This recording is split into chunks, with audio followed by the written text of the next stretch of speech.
Hello everyone, my name is Khagesh Agarwal and with me I have almost 10 plus years of experience in charting and analyzing stock markets. What motivated me to enter into this domain of stock markets and charting was to gain financial independence and financial freedom. I'm quite excited to join hands with Dhan and be a part of this journey where I share my knowledge and experience and empower you to take better and informed trading decisions which will eventually lead to better profits and financial independence.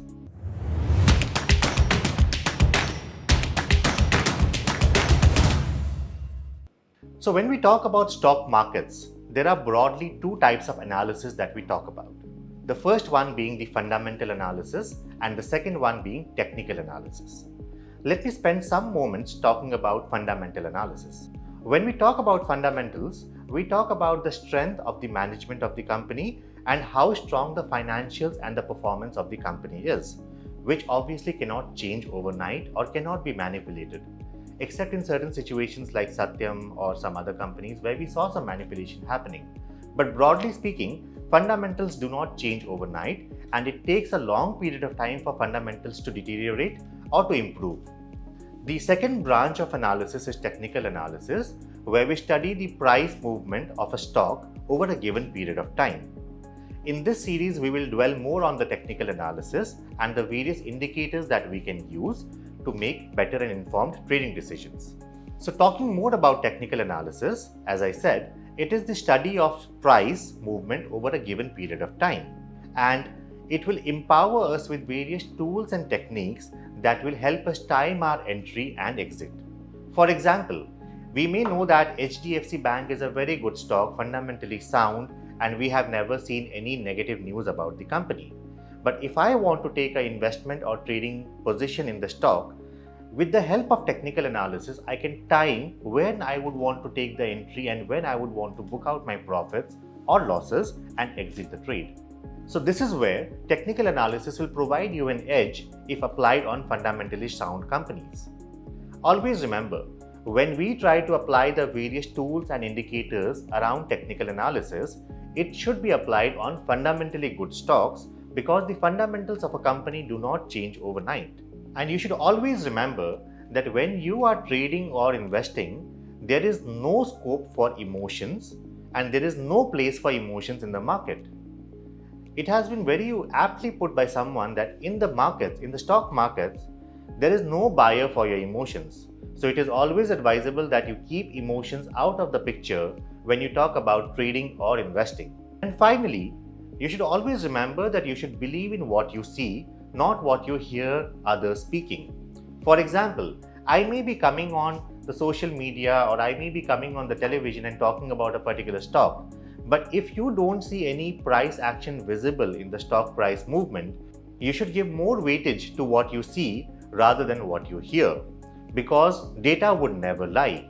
What you can visualize on the charts will never lie to you, because that is what is actually happening in the market. So while we are talking about emotions, let me talk about the three biggest emotions that one should be aware of and one should be agnostic to. Emotion number one, hope. Whenever you are trying to identify a trading or investing position, you should never hope that this is how the price action should happen after you have entered into the position.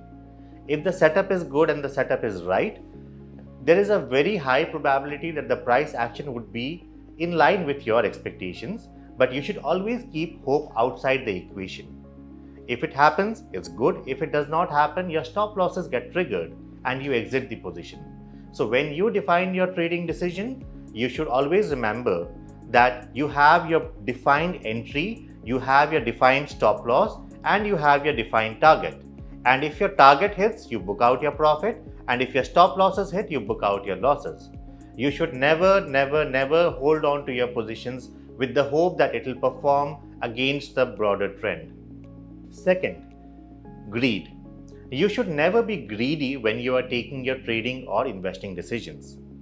Taking a very simple example, let's say you buy a stock at 100 rupees with a stop loss of 5 points, that is 95, and your target is let's say 110, and your target meets very quickly. You enter the position and maybe in a matter of a few days you reach your target of 110. You should not become greedy there and start holding on to your position. Yes, you can trail your stop loss. You can move your stop loss to cost if you want to keep on riding that journey.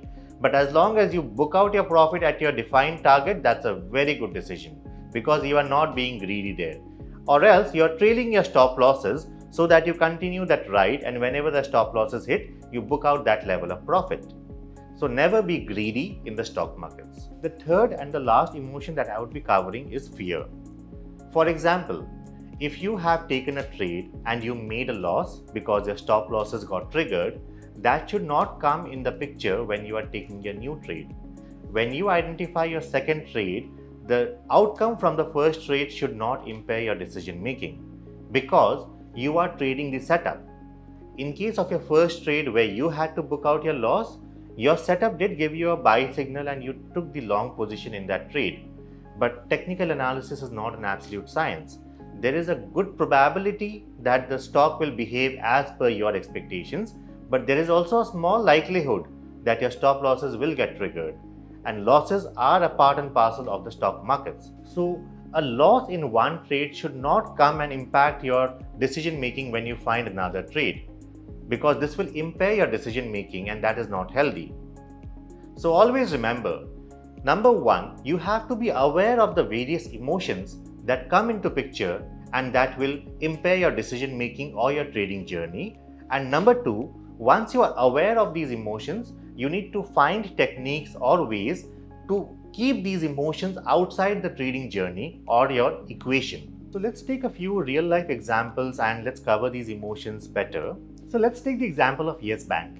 We would all remember that the stock price had peaked at around 450 rupees and then it started coming down. And when the stock price reached almost 250 levels, that is when the negative news about the company and the management started coming out.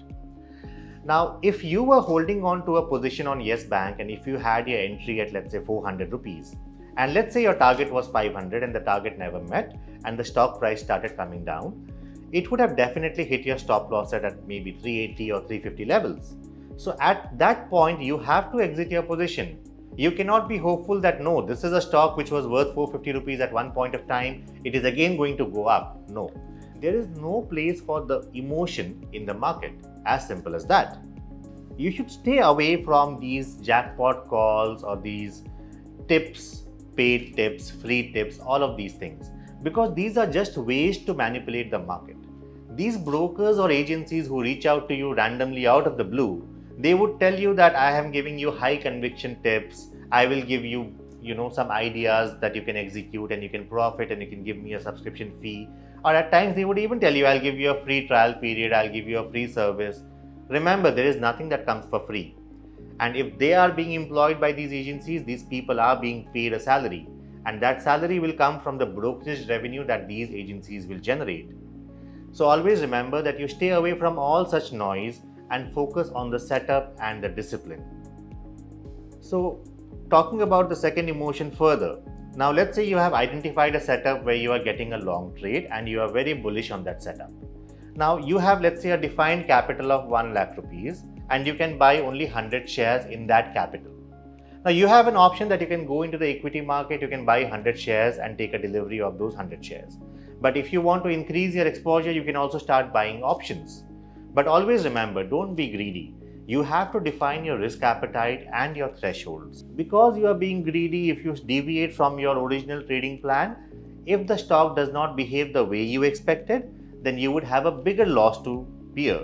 So always remember that you cannot be greedy and you cannot afford to be greedy when it comes to trading or investing. And finally, the fear of entering into a new trade just because you did not succeed in your previous trade, or the fear that your next trade or your next setup will again fail and you start doubting your trades and your studies is not going to help you. Always remember, if you are executing 10 trades in the market, it is not necessary that all the 10 trades will work in your favor and behave as you had anticipated. It might be possible that 2 or 3 or 4 of these trades might go in the reverse direction and might hit your stop losses. The key mantra to success is that you should be net positive or you should be earning a P&L overall on all the 10 trades taken together. That is what defines your success or your failure as a trader and investor. Second, when you start your trading or investing journey, it is not important or it is not necessary that you start profiting from the first trade itself. Even if you are able to preserve your capital for the initial few months to a year, that is a very good indication that you will be able to sustain in the market, because the market comprises of various phases: a bull phase, a bear phase, a correction phase, or a consolidation phase. So you have to adapt to all the various market phases, and for you to be able to sustain in the market, even if you are making small losses in your initial journey, that is totally acceptable. Don't derail from your journey or your discipline just because you made losses or you made exorbitant profits in your maiden journey, because these are not always going to be the case. It is your perseverance, your discipline, and your setup that is what is going to reward you. So to wind up, let me spend a few minutes talking about the 3 basic principles on which technical analysis is based. Principle number 1: price discounts everything, which means whatever information is there about the particular company, be it the past, be it the present, or be it the future, all the information is already absorbed in the price. You may be coming across certain companies which are trading below the book value of that company. For example, the price of the stock is 100 rupees, but the value as per the books and accounts of the company is, let's say, 150 rupees. And one might say, oh, something worth 150 rupees is available at a lesser price at 100 rupees. I should go and buy this. No, that is not how you would want to trade the markets. That information that this company is trading at a price below its book value is already factored in the price. There would be definitive reasons as to why the company is trading below its book value. So don't go by these layman principles that something is worth 150 and available at 100, I should buy it. No. Always remember, the price is the supremest factor in the stock market, and every information is factored in the price. That is why we say price discounts everything. The second premise of technical analysis is that prices always move in trends, which means it will follow a smooth zigzag pattern when the price movement happens. If something goes up one way like a rocket, there is a very high probability it will come down one way like a comet. So always remember that you focus on fundamentally good stocks which move in a very smooth and defined trend.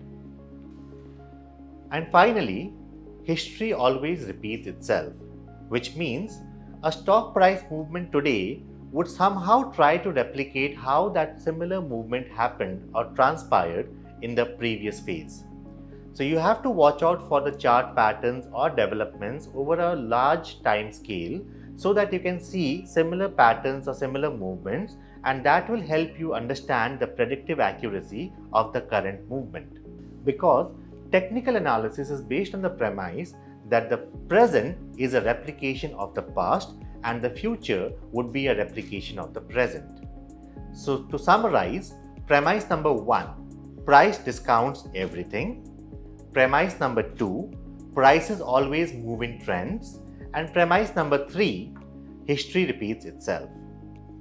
So folks, I hope this video was informative and it gave you a broad insight to what technical analysis means. I would look forward to this journey with you, and will see you in my next video where we talk about the indicators and strategies. Thank you.